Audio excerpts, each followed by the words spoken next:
আসসালামু আলাইকুম এভরিওয়ান। ছায়ার বিচারক গল্পের 9 নম্বর পার্ট। তো চলো বেশি কথা না কইয়া গল্প শুরু করা যাক। ভাবি বলল, তুই আমাকে ধরবি না, তোর জন্য এইসব হয়েছে, সব তোদের ওই পোশাকের জন্য হয়েছে। আজ তোদের পোশাকের কারণে আমার বাবাকে মরতে হয়েছে।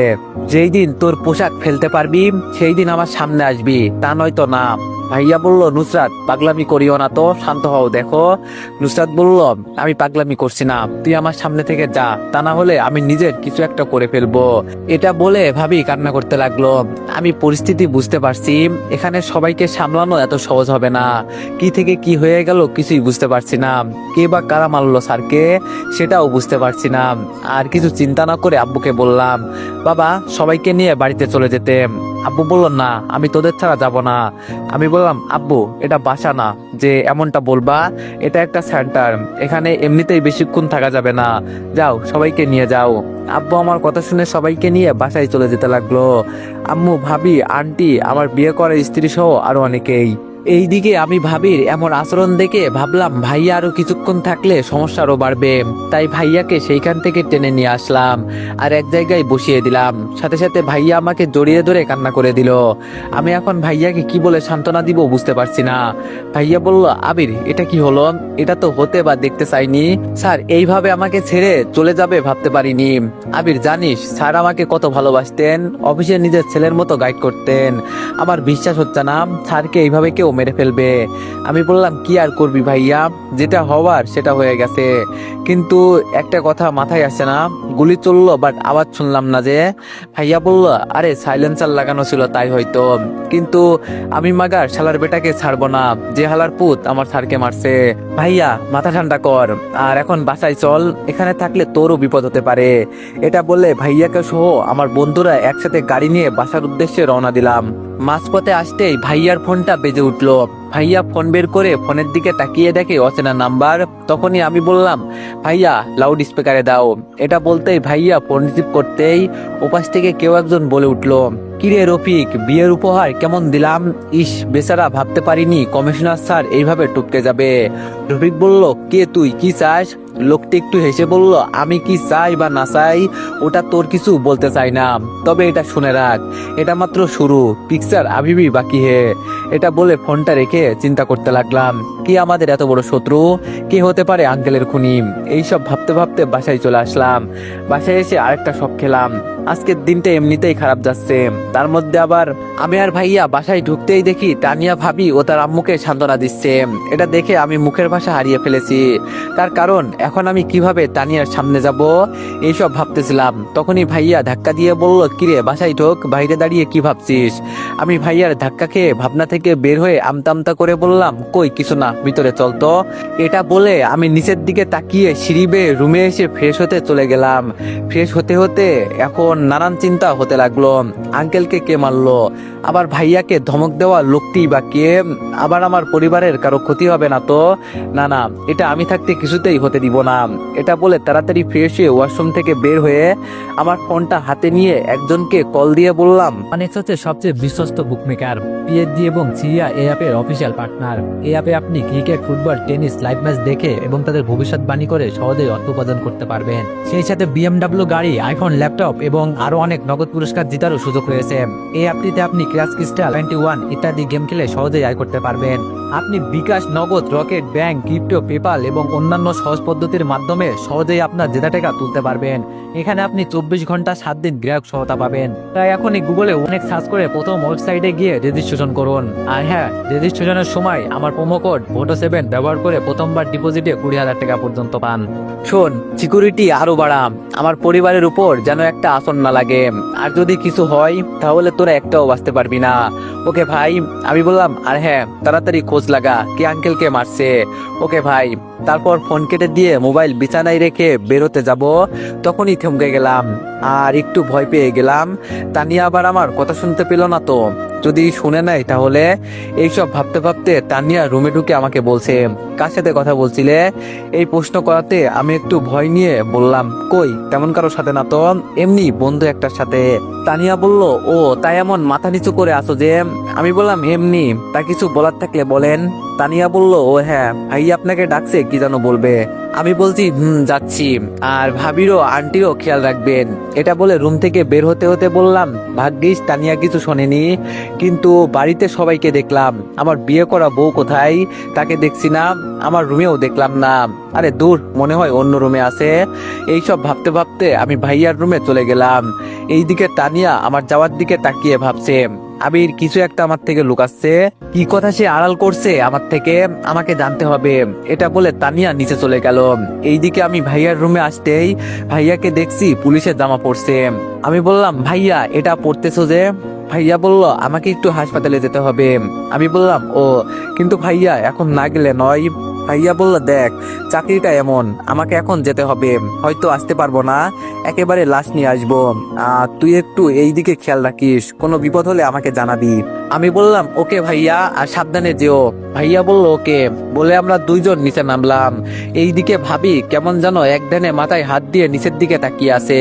কি আজব দুনিয়া, নতুন জীবন শুরু করতে না করতে বাবা হারানোর সুখ সহ্য করতে হচ্ছে। ভাবিকে দেখে মনে হচ্ছে তার চোখের পানি আর নেই, সব শেষ হয়ে গিয়েছে। ভাবির অবস্থা দেখে ভাইয়া ভাবির দিকে যেতে লাগলো। ভাইয়া ভাবির কাছে গিয়ে তার কাঁধে হাত দিয়ে যখনই কিছু বলতে যাবে, তার আগেই ভাবি ভাইয়ার গালে একটা কষে থাপ্পড় দিল। ভাবির এমন করাতে আমরা অবাক হয়ে তাকিয়ে আসি। দেখলাম তানিয়া দৌড়ে গিয়ে ভাবিকে ধরলো, আর ভাইয়া থাপ্পড় খেয়ে ভাবির দিকে করুণ দৃষ্টিতে তাকিয়ে আছে। আর ভাবি বলতে লাগলো, এই তোকে না বললাম তুই যতক্ষণ এই পোশাক ছাড়তে পারবি না ততক্ষণ আমার সামনে আসবি না, আর সেটা না করে তুই ডাইরেক্ট পোশাক পরে আমার গায়ে হাত দিচ্ছিস, তো লজ্জা করছে না? এই পোশাককে আমি ঘৃণা করি, এই পোশাকের জন্য আমার বাবার প্রাণ গিয়েছে। এটা বলে ভাবি কান্না করে দিল। আর ভাইয়া কিছু না বলে বাসা থেকে বের হয়ে চলে গেল। তখন আব্বু বলতে লাগলো, তানিয়া মা যাও, নুসরাতকে রুমে নিয়ে যাও। তানিয়া বলল, ওকে বাবা। বাবা বলল, আবির বাইরে গিয়ে সবার জন্য খাবার নিয়ে আয়। আমি বাবার কথা মতো বাসা থেকে বের হয়ে গেলাম। এইদিকে তানিয়া বলল, আপু চলো রুমে গিয়ে বসো। নুসরাত বলল, না আমি এখান থেকে কোথাও যাব না, আমি এখানে থাকবো যতক্ষণ না আমার বাবা আসতেছে। তানিয়া বলল, আপু তোমার বাবা আসতে দেরি আছে, তুমি গিয়ে ফ্রেশ হয়ে নাও, সেই বিকাল থেকে একই জামা। নুসরাত বলল, আমি একবার যখন বললাম যাব না মানে যাব না, তুই যা, কোথায় যাবি যা। এটা বলে ভাবি একটা চিৎকার দিয়ে অজ্ঞান হয়ে গেল। এটা দেখে বাবা ভাবির কাছে চলে গেল। তানিয়া বলল, বাবা এখন কি করব, আপু তো অজ্ঞান হয়ে গেল। বাবা বলল, কি আর করব, দুইজনে মিলে ধরে সোফায় শুইয়ে দি। এটা বলে দুইজন মিলে ধরে আবিরকে সোফায় শুইয়ে দিল। তানিয়া বলল, বাবা আবিরকে একটা কল দি ডাক্তার আনার জন্য। বাবা বলল, তা লাগবে না, আমি কল দিচ্ছি ডাক্তারকে, তুমি গিয়ে দেখো তোমার আন্টির কি অবস্থা। এটা বলতেই তানিয়া চলে গেল। এইদিকে আমি বাসা থেকে বের হয়ে মাঝ রাস্তায় থমকে দাঁড়ালাম। হঠাৎ করে তানিয়ার বলা কথাটা মনে পড়ে গেল। তানিয়া কেন আমার বাবাকে বাবা বলে ডাকলো? তাহলে কি তানিয়া, দূর আমি কি ভাবছি, মনে হয় ভুল শুনলাম। এটা বলে তেমন আর কিছু না ভেবে একটা হোটেল থেকে সবার জন্য খাবার নিয়ে বাসার উদ্দেশ্যে আসতে লাগলাম। এইদিকে নিজাম চৌধুরীর কাছে কল আসতেই সেই ভয় পেয়ে গেল। ভয়ে তার হাত পা কাঁপতে লাগলো। তবে কোনো উপায় না পেয়ে নিজাম চৌধুরী কাঁপা কাঁপা হাতে ফোন রিসিভ করে বলতে লাগলো, বস বিশ্বাস করেন কমিশনারকে আমি বা আমরা কেউ মারিনি। লোকটি একটু হেসে বলল, এটা আমি জানি তুই মারিসনি। নিজাম বলল, তাহলে বস কে মারলো? লোকটি বলল, ওটা জানা তোর প্রয়োজন না, তোকে যেটা বলছি সেটা শোন। তোর কাছে দুইজন লোক যাচ্ছে, তাদের ট্র্যাক দুইটা দিয়ে দিস। নিজাম বলল, ওকে বস। লোকটি বলল, আর হ্যাঁ তোকে দুইজনের ছবি পাঠিয়ে দিয়েছি। নিজাম বলল, আচ্ছা আপনি চিন্তা করবেন না, তারা আসলে আমি দিয়ে দিব, খুব তাড়াতাড়ি সব আমার হয়ে যাবে, এই টাইগারের হয়ে যাবে। এটা বলে ফোনটা কেটে দিল টাইগার। এইদিকে নিজাম চৌধুরী কল কেটে একটা স্বস্তির নিঃশ্বাস ফেললো। একটু পর দুইজন লোক আসতেই ট্র্যাক দুইটা লোক দুইটাকে দিয়ে দিল। রিফাত বলল, আচ্ছা বস এই ট্র্যাক দুইটার ভিতরে কি ছিল যেটা আমাকে দেখতে কঠোরভাবে নিষিদ্ধ ছিল? নিজাম চৌধুরী বলল, এই ট্র্যাকের ভিতরে ছিল বিদেশি অস্ত্র, যেগুলো অনেক ভয়ঙ্কর। সেখানে থাকা একটা অস্ত্র যদি একজন চালায়, তার সামনে যদি 20 জন লোকও থাকে, তাহলে সামনে থাকা লোকগুলো টিকতে পারবে না। রিফাত বলল, বস তাহলে কি অনেক বড় কিছু হতে যাচ্ছে? নিজাম চৌধুরী বলল, অনেক বড় কিছু নয়, ডাইরেক্ট কবরস্থানে পরিণত হবে। এইদিকে আমি খাবার নিয়ে বাড়ি পৌঁছাতেই দেখি পুরো কান্না ভরা বাড়িটা একদম নিস্তব্ধ হয়ে গিয়েছে। বাসায় ঢুকেই দেখি বাবা মাথায় হাত দিয়ে বসে আছে। আমি বাবার কাছে গিয়ে বললাম, বাবা কি হয়েছে, তুমি ঠিক আছো তো? বাবা বলল ঠিক আছে। ভাবি আন্টি সবাই কোথায়? বাবা বলল তোর আন্টি তোর মায়ের রুমে ঘুমাচ্ছে, আর ভাবি অজ্ঞান হয়ে আছে, ডাক্তার এসেছিল একটু দেখে স্যালাইন দিয়ে চলে গেল। আমি বললাম ও আচ্ছা, আমি খাবার আনছি, সবাই জেগে উঠলে খেয়ে নিতে বলিও, আমি বাইরে যাচ্ছি। বাবা বলল কেন? আমি বললাম আঙ্কেলের দাফনের ব্যবস্থা করতে হবে। বাবা বলল ও, আমার তো চিন্তা মাথায় আসেনি, আচ্ছা তুই যা। তারপর আমি বাসা থেকে বের হয়ে গেলাম। এইদিকে ভাইয়া হাসপাতালে গিয়ে ডাক্তারের কেবিনে চলে গেল। তারপর ডাক্তারের সাথে কথা শেষ করে জানতে পারলো লাশ কালকে সকালে নিয়ে যেতে পারবে। তারপর ভাইয়া ডাক্তারের কেবিন থেকে বের হয়ে 4-5টা কনস্টেবল নিয়ে সেই কমিউনিটি সেন্টারে চলে গেল ভালো মতো তদন্ত করতে। টাইগার, আমার মাল পেয়ে গিয়েছি, আপনার আদেশ পেলে আমরা আক্রমণ চালাতে পারি। টাইগার বলল ওকে, আমি বলে দিব কখন কি করতে হবে, তার আগে বলো তোমাদের সব লিডার আছে তো ওখানে? লোকটি বলল আমি বাদে আন্ডারওয়ার্ল্ডের সব মাফিয়া এখানে আছে। টাইগার এই কথা শুনে একটা রাজ্যদ্বয়ের হাসি দিয়ে বলল ওকে, সাবধানে থাকিও, জায়গায় অনেক ভয়ঙ্কর। লোকটি বলল ওকে। এটা বলতে টাইগার ফোন কেটে দিয়ে বলতে লাগলো এই মাফিয়া জগতের বাচ্চা হতে আমাকে আর ঠেকাই কে?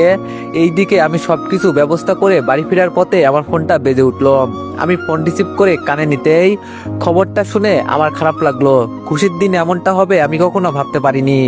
আমি বললাম স্যার বাদ দেন, যেটা হবার ছিল সেটা হয়ে গিয়েছে, তাছাড়া এটা প্ল্যান করে মারা হয়েছে এটা নিশ্চিত। আর এটাও নিশ্চিত করে বলছি যে এই কাজ করেছে তাকে কুকুরের মতো করে মারবো আমি। স্যার বলল আপাতত এই কথা মাথায় আনিও না। আমি বললাম কেন স্যার? স্যার বলল তোমাকে এই মুহূর্তে রাঙামাটি ক্যান্টনমেন্ট হাজির হতে হবে, তারপর সেখান থেকে পুরো এরিয়া কাভার নিয়ে থাকতে হবে। আমি বললাম কিন্তু স্যার হঠাৎ করে এমন সিদ্ধান্ত? স্যার বলল কারণ আমাদের কাছে খবর এসেছে পুরো রাঙামাটি এরিয়াতে সন্ত্রাসীরা দখল করেছে, অ্যাটাক করবে, তাই আমি অনেক সৈনিক পাঠিয়েছি, এখন তোমাকে যেতে হবে। আমি বললাম স্যার আমি যদি না গিয়ে সবকিছু এখান থেকে নিয়ন্ত্রণ করতে পারি সেটার অনুমতি দিবেন? স্যার বলল দেখো এটা পাগলের মতো কথা বলার সময় না, যেটা বললাম সেটা করো। আমি বললাম স্যার পাগলামি করছি না, আমি কথা দিচ্ছি কিছু হবে না, ওইখানের মাটিতে শত্রুর পা পড়ার আগে শরীর পড়ে যাবে। এটা বলে আমি ফোন কেটে দিলাম। ফোনে কথা বলতে বলতে কখন যে বাসায় চলে আসছি নিজেও বলতে পারবো না।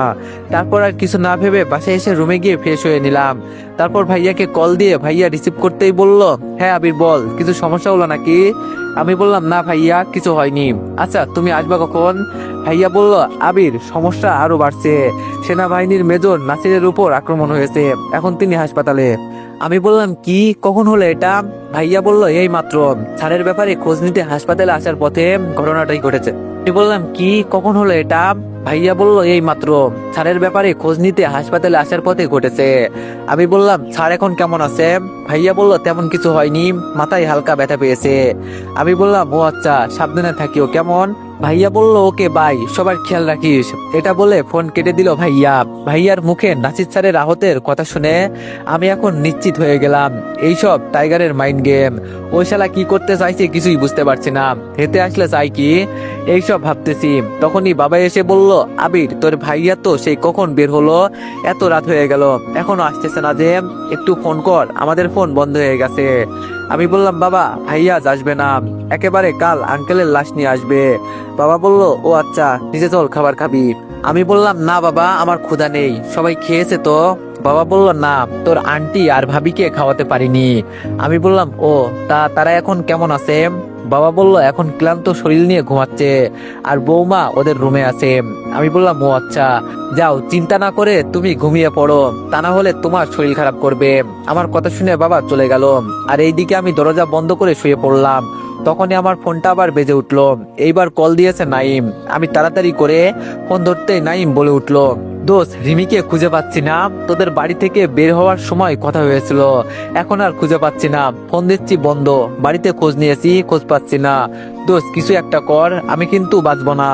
আমি বললাম আরে বেটা মেয়েদের মতো কান্না বন্ধ কর, তোর ডিমির তুক্কু রিমির কিছু হবে না আমি থাকতে। নাইম বলল তুই হালা মজা করতেছিস, এইদিকে আমি চিন্তায় মরছি। আমি বললাম আর 10 মিনিট পরে রিমি কল না দিলে আমাকে বলিস, তাও কালকে, এখন আর বিরক্ত করিস না। এটা বলে ফোন কেটে দিয়ে একটা ফোন দিলাম, 3 জনকে বেঁধে সারা রাত মরিচের পানি ঢাল। এটা বলে ফোন কেটে দিলাম। সকালে ফজরের আজান দিতেই ঘুম ভেঙে গেল। তারপর আর না ঘুমিয়ে মসজিদে গিয়ে নামাজ পড়ে বাসায় ফিরলাম। বাসায় ফিরে আমি দেখতে পেলাম চারিদিকে পুলিশ আর পুলিশ, আর বাসার ভিতরে কান্নার আওয়াজ। আমার এমনটা দেখে কিছুটা অবাক লাগতেই হয়ে তাড়াতাড়ি বাসার ভিতরে ঢুকে গেলাম। আর বাসার ভিতরে গিয়ে আমি দেখতে পেলাম সাদা কাফনে মোড়া একটি লাশ। তখনই মনে পড়লো আঙ্কেলের কথা। তারপর দেরি না করে সেখানে যেতেই দেখি সবাই কান্নাকাটি করছে। আপনজন হারানোর কষ্ট একমাত্র সে বোঝে যার আপনজন হারিয়েছে। ভাবিও তার আম্মুকে তো সামলানো যাচ্ছে না, হাওমাও করে কান্না করে যাচ্ছে। তখন আব্বু বলে উঠলো, লাশ বেশিক্ষণ রাখা যাবে না, দাফন করাতে হবে, তা না হলে লাশ পচন শুরু করবে। এই কথা ভাবি শুনতেই তার বাবার মৃতদেহটা শক্ত করে জড়িয়ে ধরে কান্না করতে লাগলো। না না, আমি আমার বাবাকে কোথাও যেতে দিব না, আমার বাবা ঘুমাচ্ছে, তাকে কেউ বিরক্ত করবা না, এটা বলে কান্না করতেছে। তার এমন করাতে সবাই কি বলবে বুঝতে পারছে না। কি আর করার, মানুষ জন্ম যখন নিয়েছে মরতে একদিন হবেই। তারপর কয়েকজন মহিলা ভাবি ও তার আম্মুকে ধরে নিয়ে গেল অনেক কষ্টে। এরপর মসজিদের ইমাম সহ আরো কয়েকজন মিলে আঙ্কেলকে গোসল দিয়ে তারপর আরো কিছু নিয়ম কানুন শেষ করে লাশ নিয়ে আসতে লাগলো। তারপর দাফন কাফন শেষ করে আঙ্কেলকে কবর দিয়ে তার জন্য মোনাজাত করে বাসায় ফিরতে আরেক কাণ্ড। আমি আব্বু ভাইয়া বাসায় আসতেই ভাবি গিয়ে ভাইয়ার কলার ধরে বলতে লাগলো, এই এই তুই আমার বাবাকে কোথায় নিয়ে গেলি? আমার বাবা কই? তোরা সবাই আমার বাবাকে কোথায় রেখে আসলি? আমার বাবাকে নিয়ে আয় রফিক, আমার বাবাকে নিয়ে আয়। এটা বলেই ভাবি ভাইয়াকে জড়িয়ে ধরে কান্না করতে লাগলো। সবাই ভাবির এমন পাগলামো দেখে নিজের চোখের পানি আটকে রাখতে পারছে না।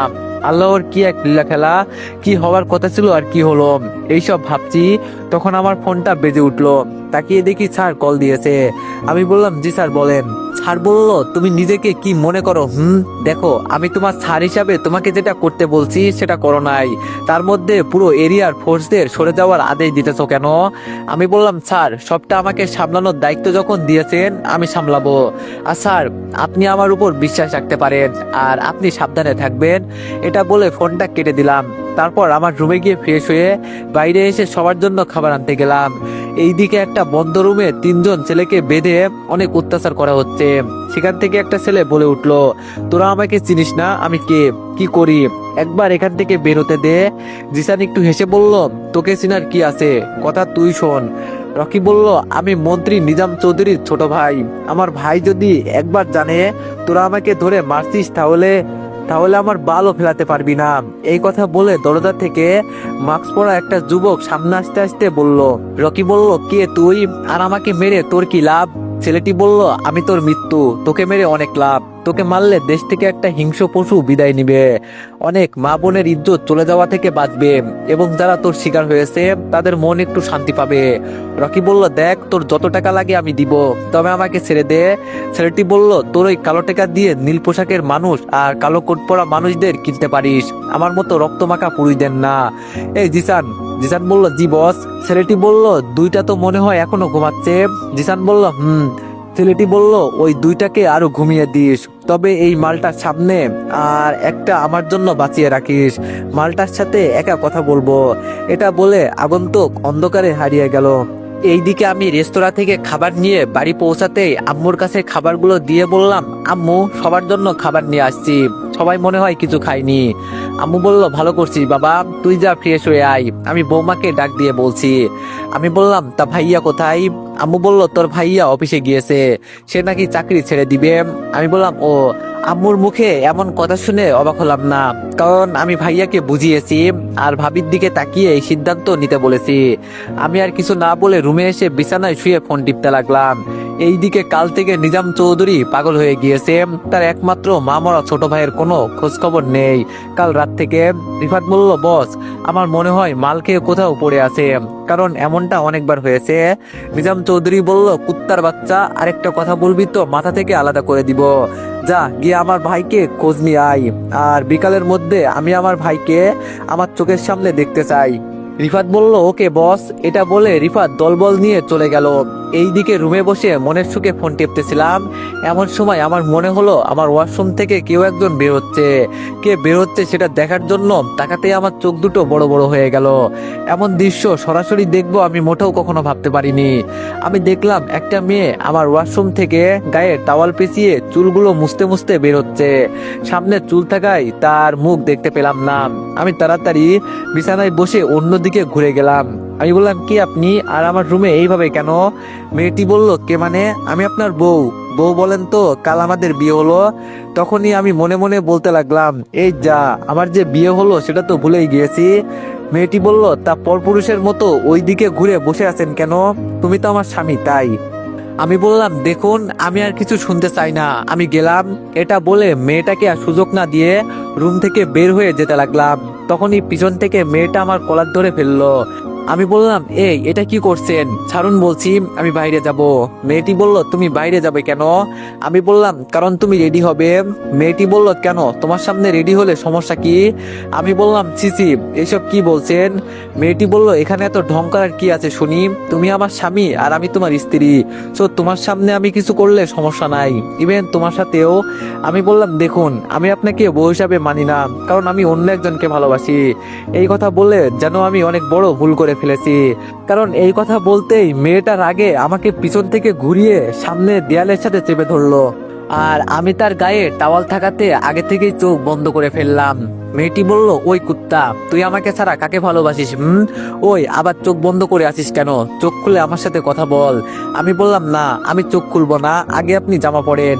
মেয়েটি বলল এইবার যদি চোখ না খুলিস তাহলে কিন্তু ভালো হবে না, এখন শুধু টাওয়াল পরে আছি, আর একটু দেরি হলে কিন্তু আর কিছু থাকবে না, তাই বলছি চোখ খুলে কথা বল। মেয়েটার এমন রাগীভাবে কথা বলাতে আমি ভয়ে আস্তে আস্তে চোখ খুলে আমি আকাশ থেকে পড়লাম, আর আমতামতা করে বলতে লাগলাম তানিয়া তুমি? তানিয়া বলল কেন, এখানে কি অন্য কাউকে আশা করছিলি? আমি বললাম হ্যাঁ, না মানে এখানে তো আমার বউ থাকার কথা, কিন্তু তুমি এখানে? তানিয়া বলল আমি তোর বিয়ে করা বউ হাদারাম। আমি বললাম কি, কেমনে কি? তানিয়া বলল সেটা পরে বলছি, এখন বল তুই আমাকে বাদ দিয়ে কোন ডাইনিকে ভালোবাসিস?